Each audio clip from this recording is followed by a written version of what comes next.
KTRH News Time is 7:16, and joining me right now, Phyllis Schlafly and Pat Carlson. Both of them with the Eagle Forum. Pat Carlson is with the Texas Eagle Forum. Phyllis, of course, began the Eagle Forum. And I want to welcome you both. Phyllis, welcome back to Houston's Morning News. Well, good morning, Matt and Lois. Hi. It is great to have you with us. And Pat, welcome back to Houston's Morning News. Happy New Year. Good morning. Good Happy New Year to you. Phyllis, let me start with you. Rick Santorum never gave up. He's been in Iowa over 100 days, longer than any other candidate. Was it that has risen his stock late in the game, or is it his conservative values? Well, I think both. Iowa is a very conservative state, at least the Republican Party is. And he had an excellent, as they say, a ground game. He went around and talked to people. And in Iowa, they like the candidates to come and talk to them one-on-one in these small meetings. And he did that. Retail politics is what they call it. Pat Carlson from the Texas Eagle Forum. Pat, here's your question that I have. The moral majority, I think we remember that from back in the Reagan era and how important they were, how they could certainly make or break a candidate. Do we see a reemergence of what one might call a moral majority? Oh, I think that they've been there all along. But remember, we've also got the Tea Party group that's in the mix now as well. So I think the moral majority has never gone away. They're just getting more press right now. Well, and I'm curious, Phyllis, if we look at what happened with Mike Huckabee a number of years ago and contrast that with Rick Santorum, can his lead hold? Will this translate outside of Iowa? Well, I don't know. It's a lot of other elections and primaries coming up, so I don't know. It's people ask me every day who's going to be nominated, and I just haven't got the answer yet. Phyllis, you don't have your crystal ball out yet. Pat, you don't have your crystal ball out. It's interesting because we've got about 41% of Iowans who have said that they could go for any of the candidates at this point. Phyllis Schlafly and Pat Carlson joining us here this morning.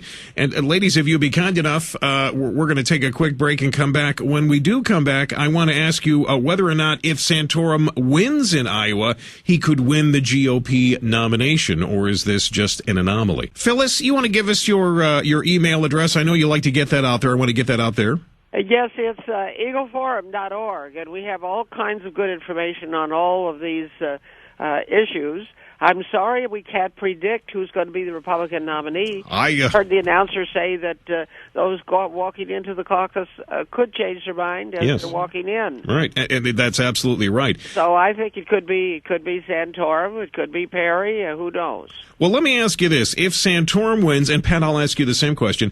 If Santorum wins in Iowa today, and a lot of people think that is what's going to happen, can he then leave Iowa, go to New Hampshire, South Carolina, Florida? Can he win the nomination, Phyllis?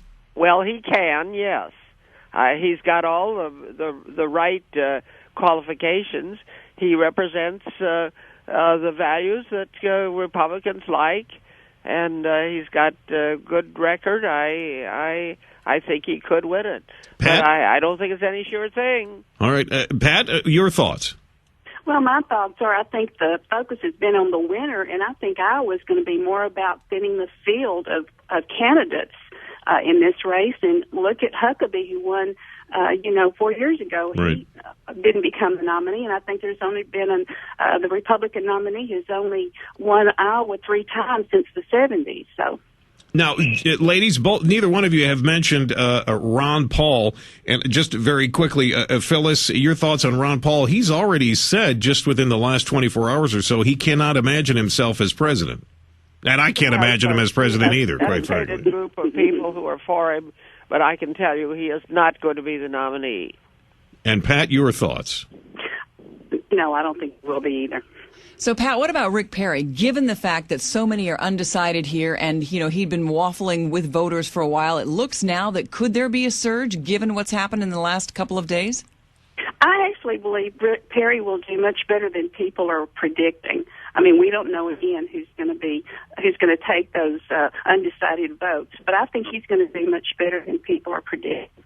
And Phyllis, what do you think about Well, Perry's? you can't overlook the fact that he was 3 times elected governor of Texas. That is an important qualification. And yes, I think he's got that kind of a record. And, being a good debater is not a qualification for president. Well, we've got a president who's a good debater, and we see where that has taken us. Yeah, right. Phyllis, I want to thank you so much. It is always a pleasure and an honor to have you on, Okay, Phyllis and you Schlafly. go back to eagleforum.org and get some more info. I certainly will. And Pat Carlson, thank you so much for all you do with Texas Eagle Forum. Thank you as well.